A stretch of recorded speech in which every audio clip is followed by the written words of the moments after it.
Mayaman ako sa'yo. Mas yayaman ako sa'yo. Alam mo ba yung bahay na yan? CR lang namin yan. Share mo lang. Ako, iihiyan ko lang yan. Hindi mo makatapain. Wala akong magpangarap. May pangarap ako. Pangarap mo? Maging man. Ako? Astronaut. Astronaut. Diba? Kinakalat na yung basura. Para sa'yo. Kayamanan ko to. Kayamanan mo. Kayamanan natin yan. Oo nga.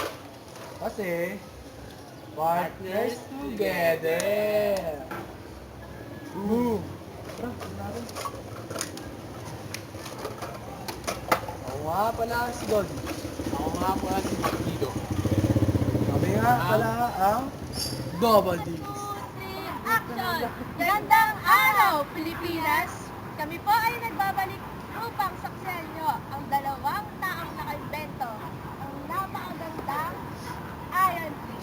Yes, partner, sino ba itong dalawang taong to? Ang pagkakaalam ko alam mo silang magbuting at mahirap na magbubuti. Talaga? Sana makilala natin yun. Partner, andito sila para ipaliwanag ang napakagaling at napakayong nakapag-invento nito. Talaga? Let me introduce to you Mr. Doddy and Dito. Walang kampo natin sila. Hello, bye. Bye. Okay, sir. Ipaliwanag niyo po sa amin kung paano nila invento itong napakalaki at napakagandang iron tree ninyo. Kasi, ganito yun eh. Hoy, gising na! Hoy!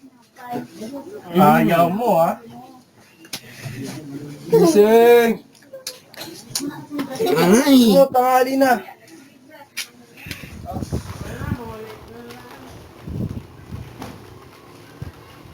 Maraming tao ngayon, ha? Marami nga tayo eh.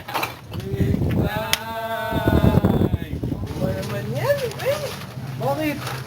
Taon na tayong nangagagan to, wala pa rin. Bakit? Sa isang taon yun. Grabe na yung kinakain natin. Nabubuhay tayo doon. Wala pa rin. Business lang, malay mo, after 5 years. Mayaman na tayo. Pwede. Pwede! Boom! Diba? Wala lang. Ano yan, Dodi? Bakit? Puno na, bakal. Unique yan, tol. Baka araw, sisikat din ako. Ikaw na naman. Alam ba? Partners together tayo. Kaya nga. Boom! Wala na bang katapusan? Puro hirap ang ating nararanasan. Kapaligiran, patuloy pang mawawasan. Ano gagawin at kanino dapat umasa? Wala na bang katapusan? Puro hirap ang ating nararanasan. Kapaligiran, patuloy pang mawawasan. Ano gagawin at kanino dapat umasa? Pagbasta ng iyong paligid, sa sulok at sa gilid. Abot na ang baha hanggang dito sa aking litid. Kay daming nanalasa, ang daming namihasa. Magtapon ng basura, bakit di na nadalasa?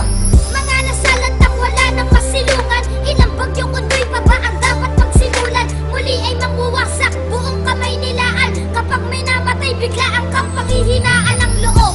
Animoy binabalot ng bagabag. Inanot ang lahat, ang natira na lang ay papan. Ito ay nagmula pa sa ting mga ninuno. Ang aral na itinawid sa ting mga pinuno. Putulin pa ang puno, sino nagpasimuno? Ito ang pangungusap kung parang walang sinuno. Parang isang krimen, di